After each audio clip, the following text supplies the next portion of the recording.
Hello, जय जिजाऊ. आलूच्या चकल्या बनवल्यात. तर चला आज आपण करूया झटपटीत चविष्ट कुरकुरीत अशा आलूच्या चकल्या. सर्वप्रथम मी घेतला 1 किलो साबुदाणा.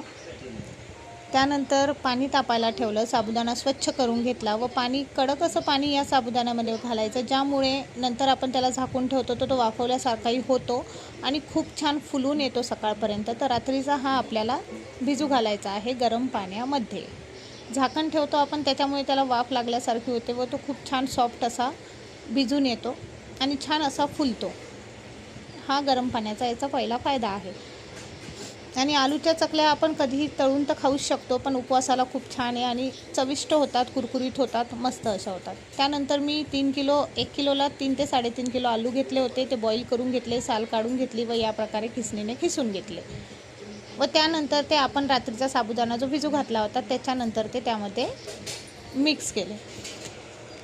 खिसणीने खिसून घेतल्यामुळे त्यामध्ये गाठी राहत नाही व जेव्हा आपण साच्याने टाकतो तर त्रास होत नाही.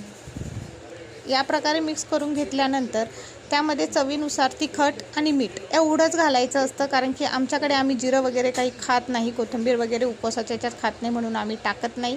जे खात असतील ते टाकू शकतात.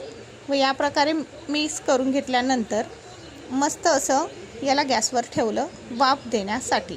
आता याला वाफ दिल्याने काय होतं, बटाटा छान फुलून येतो आणि चकली जेव्हा तळतो ना तेव्हाही छान फुलते. आता सगळ्यात महत्त्वाचं, याच्यावर मी पाण्याचं ताट ठेवलं. पाण्याचं ताट याच्यासाठी ठेवलं होतं की ते जे वाफ आहे ती खाली जाते, कारण की काय होतं, पातेलं जर जास्त फोर्सने फुल गॅसवर ठेवलं तर ते जळू शकतं. म्हणून बारीक याच्यावर ठेवायचं, वरून ताटात पाणी ठेवायचं. गरम पाणी झाल्यामुळे ते त्यात पडते व त्यामुळे नरम होतं आणि छान वाफवून निघतं. हे बघा किती सॉफ्ट झालं आहे की नाही. आणि करतानाही काय करायचं, मस्त असं ते ताट त्याच्यावर पुन्हा ठेवून द्यायचं. थोडंसं पाण्यावर गरम करून घ्यायचं गॅसवर ताट आणि ते ताट त्याच्यावर पुन्हा ठेवायचं, जेणेकरून त्याला वाफ मिळत राहते व कडकपणा येत नाही.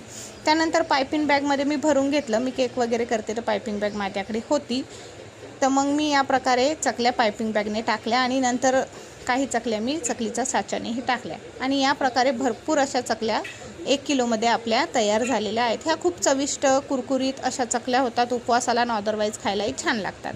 सगळ्यांनी सबस्क्राईब करा आणि चॅनलला सबस्क्राईब केल्यानंतर कमेंट करा, लाईक करा आणि सगळ्यांनी please please please new channel आहे तर कमेंट करा. आणि तुम्हाला कोणती रेसिपी पाहायला आवडेल किंवा कोणती रेसिपी खूप आवडली हे नक्की सांगा. बाय. जय जिजाऊ.